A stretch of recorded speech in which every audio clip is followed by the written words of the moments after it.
ஏசு கிறிஸ்து மணவாளனாக வர்றார். நம்மெல்லாம் யாராக போகிறோம்? மணவாட்டியாக போகிறோம்.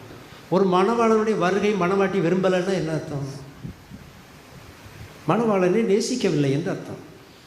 மணவாளனை முழு இருதயத்தோடும் முழு ஆத்மாவோடும் முழு பலத்தோடும் முழு சக்தியோடும் நேசித்தால் இந்த மணவாட்டி என்ன சொல்லுவாள்? எப்பொழுது வருவார் நேசர்? இப்போ வந்துட மாட்டாரா? நாளைக்கு வந்துட மாட்டாரா? உம்முடைய வருகைக்காக என் மனம் இயங்குகிறதே என்று சொல்லுவாள். இப்போ வந்தால் நல்லா இருக்காதேன்னு நினைச்சா அதுக்கு என்ன அர்த்தம்? இந்த மணவாட்டி மணவாளன் விரும்பாத எதையோ செய்திருக்கிறாள்.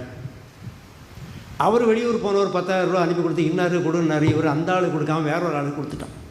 அந்த ஆள் இன்னும் திருப்பி தரல, பிரச்சனையில் சிக்கி இருக்கிறார். அதனால் அந்த செட்டில் ஆன பிறகு அவர் வந்தால் நல்லா இருக்குமேனு மனசுக்கு படக்குன்னு அடிக்குமா இல்லையா? ஆகவே ஆண்டவருடைய வருகை நம்முடைய இருதயம் முழு மனசாக ஏற்றுக்கொள்ளவில்லை என்றால் தப்பு ஆண்டவர்கிட்ட கிடையாது, தப்பு நம்மகிட்ட தான் இருக்குது. இந்த மணவாட்டி இன்னும் சரி